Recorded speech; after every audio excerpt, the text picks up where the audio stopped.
Everyone. So today I'm going to go through my May TBR, but it's also quite ambitious partially because I'm really a mood reader, so if I don't feel like reading something in that genre, I'll just go to one of the other ones. Almost all of these, except for one, are library books, so I kind of have to read them this month, or I could renew them again for like the 6th time, but being library books, I'm on sort of a time limit. So this month, my friends and I are reading The Book of Dust. We read one book together every month, and then we sit on a video call and chat about it because we're in all different parts of the country. So I love the Golden Compass series, and I'm really excited to dive back into that world. I'm a little bit hesitant to read it this early because I know I'm going to be really impatient for the second book, but I guess I will just have to be patient once I'm done, which I tend to not be very good at, which is why I binge read so many series. The second book I'm going to read this month is The Earth, My Butt, and Other Big Round Things. So the next ones are all fairly new releases, and I'm kind of excited to get into each of them. First one is The Haunted Heart of America. I'm sort of, I wouldn't say obsessed, but I get really intrigued by stories of hauntings. So when I saw that this was coming out, I thought it sounded really interesting, and I picked it up right away as soon as I could so that I could read it.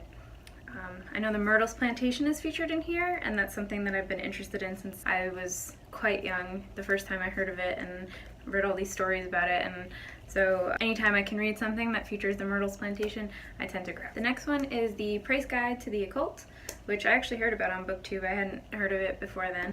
The next one is Arusha and the End of Time. This is from Rick Riordan's imprint, Rick Riordan Presents. I love Rick Riordan, so anything he endorses, I'll pretty much read. It's about a young Indian girl who has a tendency to lie, and it gets her into some trouble, and it involves, I think, Hindu mythology, which is something that I don't encounter very often, so I'm interested to read that. The next one is The Astonishing Color of After, and this one is written by Emily X.R. Pan. So this girl's mother dies by suicide, and she says her mother becomes a bird. So it's something that it's a bit of magical realism, I guess, which I don't normally read, so it'll be interesting to sort of dive into that. This one is Trials of Apollo, The Burning Maze. As I said, I love Rick Riordan, particularly his Greek series. Magnus Chase wasn't my favorite, and honestly, the Trials of Apollo aren't my favorite either. The original Percy Jackson, and then the one Heroes of Olympus series was my second favorite. If I hear Greek mythology retelling, I'll read it pretty much. So I'm excited to read the next one, and he did tweet the other day, please no spoilers, because just like the other series, things really heat up in the third book. These ones are ones I hadn't gotten to yet, but I really wanted to. They're the graphic novels companions to the Lunar Chronicles. So Wires and Nerve, Volume 1 and 2. I think it follows Ico, but I don't know much beyond that, so I'm really excited to see how she expanded the story in the companions. The next one is The Lock, which is kind of a thriller. Steve Alton wrote the Meg books about the megalodon that I guess escapes from the trench. So it turns out that the megalodons aren't actually extinct, and mayhem ensues, obviously. So he wrote those series, and I loved that series. It's very much a brain candy series. It's like just your typical thriller, I guess, where it's like a page turner. But they are making a movie about it this summer, so I'm really excited. But I've been wanting to read this one for a really long time because it's about the Loch Ness Monster. I thought that would be really fun to read.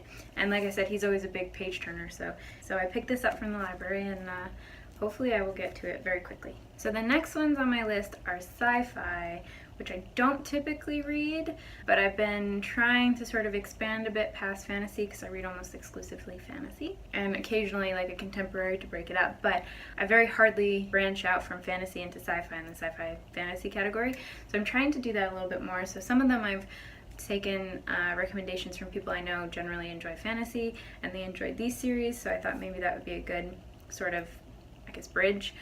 The other one, this one by Jim C. Hines, I've read his fantasy novels and I really enjoy them, so I thought I would try this one, which is called Terminal Alliance, and it's book 1 of the Janitors of the Post-Apocalypse. So basically it's about janitors on, I guess, a spacecraft.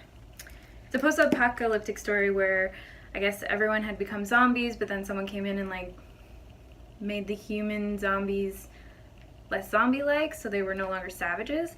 And then something happens, and the janitors have to clean up the fact that the humans have again become savage. So it sounds really funny. So I really enjoy his other books. So I think I'll really like this one. I think I might actually make it through this sci-fi. I think it's also soft sci-fi. So I might be okay with soft sci-fi. It's hard sci-fi that really turns me off. The next one is Artemis by Andy Weir. And this is one that was really hyped up last year, and I meant to read it and I just didn't get to it. It's about a lunar colony, but it's written by the guy who wrote The Martian, which I've heard was really funny, which I haven't tried it, but I still don't quite understand how a movie or a book about a guy stranded alone on Mars could be funny. But Artemis is about a lunar colony, and I've heard from a lot of people that it's really good, so I'm hoping that I will enjoy it as well, as long as it doesn't. Next one is, like I said before, I tend to binge series, so I tend to wait until they're done. I've been recommended the series a couple times, and people talk about it on BookTube all the time, so I've been hearing a lot about it. But it's the Red Rising series, so I have all three, and I'm hoping that one weekend soon I'll just sit down and just read all three in sort of a marathon. This is my probably marathon reading goal this month. The next ones I found by accident. I didn't know anything about them. Another series where there are 3 out. I'm not really sure. Like I said, I don't know anything about the series beyond, the synopsis. But I was just sort of browsing the library shelves and saw this, and I thought it sounded really interesting because it's a Greek mythology retelling, but the gods are in the modern world. So it's Winter of the Gods, The Immortals, and Olympus Bound. It sounds really interesting. I guess the main character is Selene, but they're in modern day New York, and stuff happens, and Selene has to, I guess, save the rest of the gods. I love any Greek mythology retelling, pretty much, but this sounds very similar to Kendare Blake's Anti-Goddess series, which I really loved. Actually, pretty sad that that's over. I'm kind of hoping she comes out with some companions. That one is one that I literally just saw on the shelf, and I thought the title sounded interesting, so now I have the 3 to try to get through this month. The last ones on my TBR are kind of rereads. They're all classics.